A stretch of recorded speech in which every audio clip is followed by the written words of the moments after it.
গল্প পিয়নের আসরে আজ শোনাবো শক্তিপদ রাজগুরুর লেখা হাসির গল্প। আরো মজার মজার গল্প শুনতে সাবস্ক্রাইব করুন আমাদের গল্প পিয়ন চ্যানেলটিকে, আর সবার আগে নোটিফিকেশন পেতে পাশে থাকা বেল আইকনটিকে প্রেস করতে ভুলবেন না। শুরু করছি আজকের গল্প, দীপক রাগ ও ফটিক চন্দর। ফটিক কদিন আড্ডায় নেই। পঞ্চপাণ্ডব ক্লাবের আড্ডায় আমি, হোঁতকা, পটলা, কানাই ঠিকই বহাল আছি। ফটিক কদিন ওর মামার ওখানে নিউ কডলাইনে কোন গ্রামে গেছে। সেখানে মামার কুকুরের তাজা মাছ, ক্ষেতের তরি তরকারি, ঘরের গরুর দুধ খেয়ে বেশ তাগত বাড়িয়ে আসবে। সেই গ্রামে নাকি কোন তাবড় কালোয়াতি গাইয়ে থাকেন। তাঁর তানের চোটে তানপুরার তার পড়াং করে ছিঁড়ে যায়, আর সুরে নাকি আগুন জ্বলে, ফুল ফুটে ওঠে। ফটিক তাই গেছে। তেমন দেখলে তার চেলা হয়ে পড়ে থাকবে সদ্গুরু শ্রীচরণে। কানাই বলে, বেটা ফটকে না ফট হয়ে যায়। এদিকে কুলেপাড়া রাজ বিজয়া সম্মিলনীর ফাংশন, গান বাজনা হবে। ফটিককেও গাইবার জন্য বলতে এসেছিল, কবার খুঁজে গেছে। হোঁতকা নড়ে চড়ে বসে, শুধোই সে। তা মাগনা ফাংশন না লিভার ফাংশনও কিছু থাকবো? কানাই খবর এনেছে, বলে সে 20 কেজি মাংস, লুচি, আলুর দম, আর শুনলাম রাজভোগ থাকবে। আর্টিস্টদের জন্যেও স্পেশাল ব্যবস্থা আছে। হোঁতকা ফুঁসে ওঠে, বুঝছস, শিয়ালের বিষ্ঠায় কাম হয়, তা শিয়াল জানতে পারলি পর্বতে গিয়া বিষ্ঠা ত্যাগ করব, পাছে মানুষের কোন কামে লাগে। হালার ফটিকও হইছে তাই। আজ থাকলি দু একখান টানা নানা করলি, তগর গেস্ট হইয়া আমাগোর মাংস, লুচি, রাজভোগ জুটত।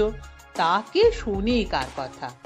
পরক্ষণেই দম নিয়ে হোঁতকা বলে, পটলা দেদি নষ্ট আনা, ঝালমুড়ি লইয়া আসুক আমার লগে, ক্ষুধা পাইছে। হোঁতকার ঘন ঘন ক্ষুধা পায়, বিশাল দেহ তার, খিদেও তেমনি বিকট।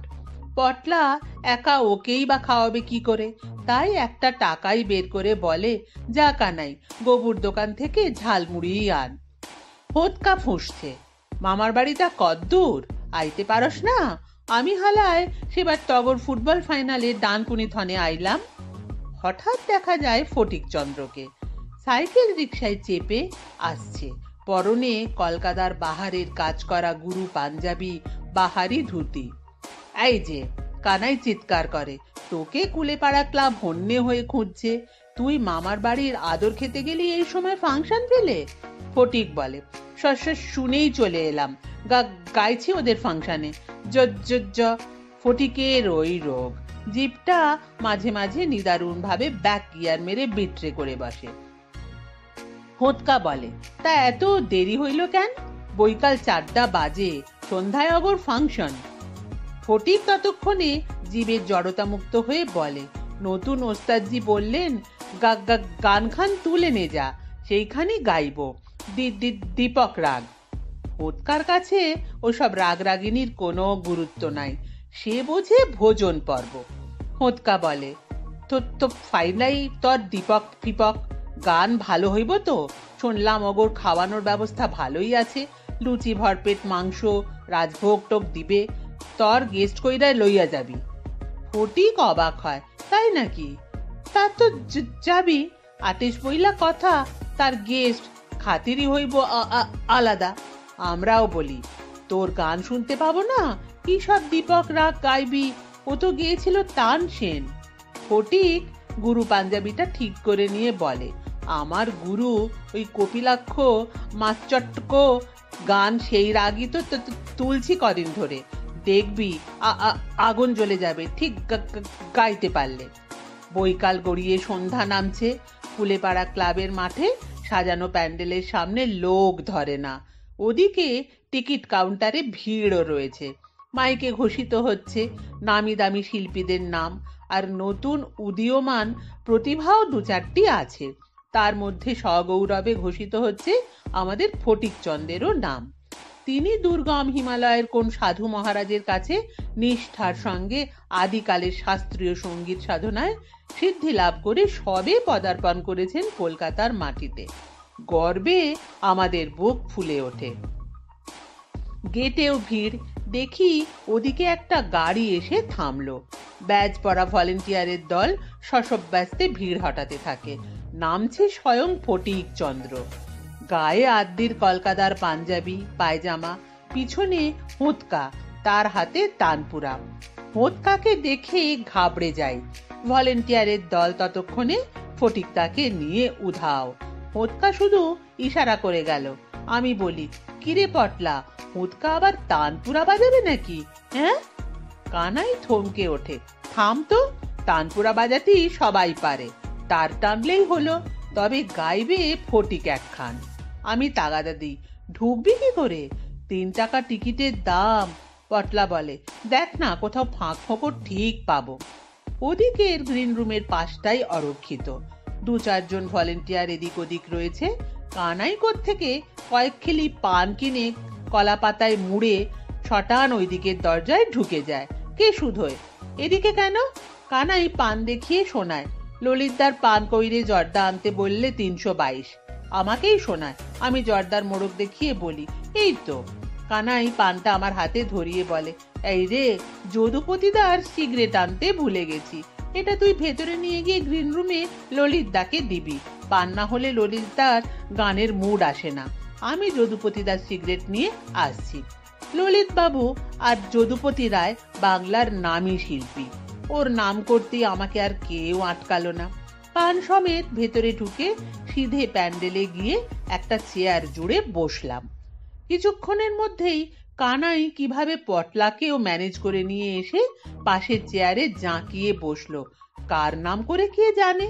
পটলা বলে, তা কুলেপাড়া ক্লাব বেশ সেল করেছে রে। কানাই এসব খবর রাখে, বলে সে গলা নামিয়ে, থাম তো, এর অর্ধেকই ঢুকেছে ইশারায় আর ম্যানেজ করে, তার অর্ধেক তো সব ভলেন্টিয়ার। বিক্রি হয়েছে অষ্টরম্ভা। ওদের সেক্রেটারি গোপীনাথ তো মাথার চুল ছিঁড়ছে। প্রেসিডেন্ট বিশ্বরূপ দৌড়েছে মদন সাহার কাছে টাকা ধার করতে। ভিতরের খবর এমনি কিছু। 2-1 জন গাইয়ে গান গাওয়ার পর কে শোনায়, গোপেন বাবু, জুনিয়র কিশোর, 2 নম্বর মোহাম্মদ রফি, তোমাদের হেমন্ত দা, এসব কোথায় হে? তাদের ছাড়ো, এসব কুচো চিংড়ি হাটাও। মাইকে ঘোষণা চলছে, নতুন প্রতিভাদের স্বীকৃতি দিন, আমরা সব শিল্পীকেই যথাসময়ে হাজির করব, আপনারা ধৈর্য ধরে এদের গান শুনুন। এরপর আসরে আসছেন তরুণ মার্গ সঙ্গীত সাধক ফটিক চন্দ্র গড়গড়ি। ইনি গাইবেন অধুনা লুপ্ত রাগ দীপক। হিমালয়ের দুর্গম গুহায় কোন সাধুর কাছে তানসেনের এই রাগ তিনিই পুনরাবিষ্কার করে এনেছেন 20 শতাব্দীতে। ফটিকের সম্বন্ধে এসব গুলতাপ্পি কি করে আবিষ্কার করলো এরা ভাবতে পারেনি। কানাই বলে, এসব কি রে, কডলাইনে মামার বাড়ি ছাড়া আর কোথাও যায়নি। বলে, হিমালয়ের গুহায় ছিল ফটকে। পটলা বলে, চেপে যা। ওদিকে প্যান্ডেলে চাপা গুঞ্জরণ ওঠে। কে বলে, এটা আবার কোন তানসেনের বাচ্চা রে? অন্যজন হেঁকে ওঠে, পহা দিয়ে টিকিট কিনেছি, তেমন হলে হিমালয়ের গুহাতেই রেখে আসবো চাঁদুকে, বুঝলি? ভলেন্টিয়ারের দল শান্তি রক্ষায় ব্যস্ত। ততক্ষণে আসরে এসে গেছে ফটিক চন্দ্র। পরনে গেরুয়া লম্বা কুর্তা সন্ন্যাসীদের মতো, আর মাথায় গেরুয়া রঙের জম্পেশ পাগড়ি। দেখতে ভালোই লাগে। প্যান্ডেলের কলরব থেমে যায়। মেয়েদের অনেকেই ওকে কোন স্বামীজি ভেবে নমস্কার করে। পটলা চাপা স্বরে বলে, ফটকের আবার ঢং ঢাং দেখেছিস, যেন নাটক করতে এসেছে। কানাই ওকে থামায়। ওদিকে আবার জাঁকিয়ে বসেছে হোঁতকা, তার মাথায় পাগড়ি, গেরুয়া আলখাল্লা, তানপুরা ধরেছে সে। অন্যদিকে হারমোনিয়াম বাজাচ্ছে ফটিকের ভূতপূর্ব গুরু নিশিবাবু। তবলায় বসেছে সিটকে মতো একজন লোক। কানাই, পটলা, আমি এই অবকাশে চেয়ার বদলাতে বদলাতে একেবারে ডায়াসের কাছে এসে গেছি। এদিকে গ্রিন রুমে যাওয়ার শর্টকাট পথ। ওই পথেই পেছনের কচুবনের গা দিয়ে কেউ পান, কেউ তামাক, সিগারেট হাতে করে ঢুকেছি। প্যান্ডেল স্তব্ধ। ফটিকের গলা এবার খেলছে, তা না না না না না, দুম তেরে তেরে না, মামা গাধা। মাথা নাড়ছে লিকলিকে দেহ নিয়ে তবলছি, আর তবলা পিটছে ধুম ধাড়াক্কা। ওদিকে হোঁতকা পাগড়ি পরা তারকেশ্বরের কুমড়োর মতো মাথা নিয়ে চোখ বুজে গোবদা গোবদা আঙুল দিয়ে তানপুরার তারগুলোয় টান দিয়ে চলেছে। গাঁ গা ঝনঝন আওয়াজ ওঠে। ফটিকও গেরুয়া পরে দু হাত দুই দিকে তুলে মহা উৎসাহে চিৎকার করে চলেছে বিকট স্বরে, দিয়া জ্বালাও মন মে আগ জ্বালাও, মামা গাধা নিধারে। দীপক রাগ শোনাও বিপদের। কোন বইয়ে পড়ে জেনেছি তানসেন নাকি এই রাগ গাইবার সময় কোন সাগরেদকে বলেছিলেন আগুন জ্বলে উঠলে সে যেন মেঘমাল্লার গাইতে শুরু করে, তাহলে মেঘ বৃষ্টি এসে দীপক রাগের আগুনকে নিভিয়ে দেবে। কিন্তু সেই সাগরে তার ঠিক মতো মেঘমাল্লার গাইতে পারেনি। ভয়ে ভয়ে বলি, কানাই দীপক রাগে আগুন জ্বলে ওঠে। যদি ঠিক ঠিক গাইতে পারে আগুন জ্বলে উঠবে, তখন মেঘমাল্লার না গাইলে তানসেনের মতো সে আগুনে জ্বলে যাবে রে। পটলা ধমক দেয়, থাম তো, ও বেটা গাইবে দীপক, কচু গাইবে। কানাই চারিদিকে চেয়ে বলে চাপার স্বরে, কেস গড়বড় সমী। শ্রোতাদের মধ্যে বেশ গুঞ্জরণ ওঠে, কে হাততালিও দেয়। ওদিকে ফটিক উৎসাহ পেয়ে চোখ বুজে তখন পেল্লায় চিৎকার করছে দ্বিগুণ জোরে, দিয়া জ্বালাও, দি যা। চমকে উঠি, এই রে ফটিকের ব্রেক ফেল করেছে, জিপটা সেটে গেছে আলটাকরায়, আর পরক্ষণেই প্যান্ডেলে হাসির তুবড়ি ফোটে। হোঁতকাও প্রাণপণে এতক্ষণ তানপুরার চারটে তারকে থাবড়ে আর্তনাদ বের করছিল, হঠাৎ সেই চারটে তারই এবার পরপর করে ছিঁড়ে গেছে।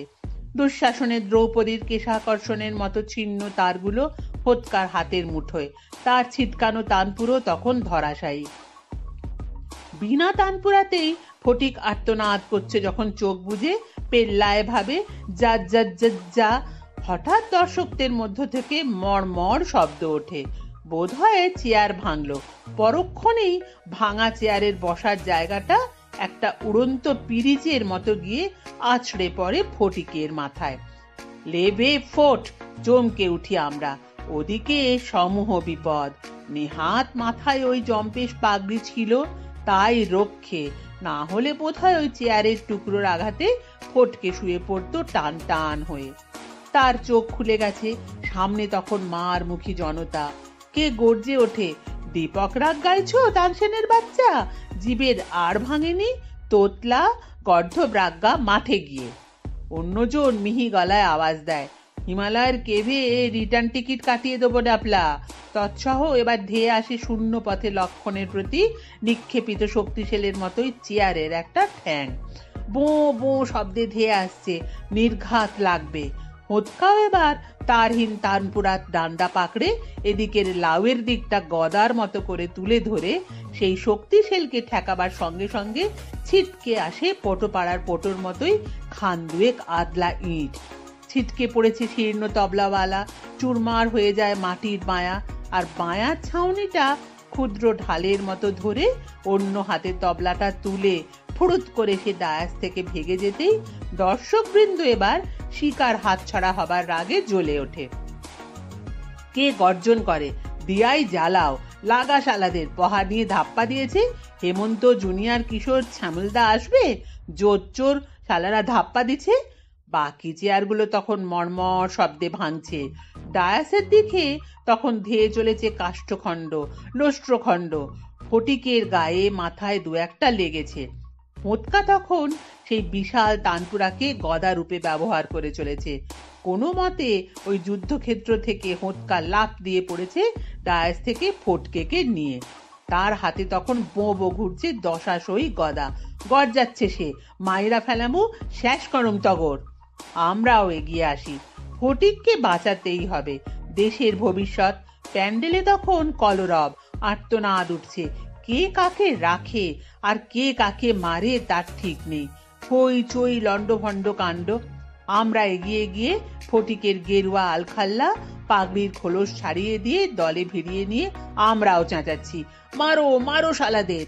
এই অবকাশে গ্রিনের পেছনের রাস্তা দিয়ে আহত ফটিককে যখন রেস্কিউ করে আনলাম, তখন দূরে প্যান্ডেলে আগুন জ্বলছে। রাতের অন্ধকারে আগুনের শিখা দেখা যায়, ছুটছে দমকলের গাড়ি। ফটিক হাঁপাচ্ছে। গদা যুদ্ধ থামিয়েছে হোঁতকা। বলে সে, হ যাই ক ফটকে, দীপক রাগ খান ঠিক ঠিক গাইছে, দেখ আগুনই জ্বলেছে। হালা কুলে পাড়ার অগো বেইমান, লুচি মাংস রাজভোগ কিছুই দিল না। এমন গাওনের পর পটলা অর্থাৎ পটলাকেই যেন তার জন্য খেসারত দিতে হবে। পটলা বলে, এখন বাড়ি যা, কুলেপাড়ার ক্লাব তোদের খুঁজছে, ফটকেকে পেলে ছাড়বে না, গান গাওয়া ঘুচিয়ে দেবে। ভয়ে ভয়ে ফটিক বলে, ভাবছি কালই মামার ওখানে গিয়ে ফিরে যাব। হোতকা গর্জে ওঠে, তাই যা, আর কালোয়াতি গান গাইব না, খবরদার। জানতে পারলি তোর টুটি টিপ্পা শেষ কইরা দিমু, বুঝছস? উফ, কি কাণ্ড।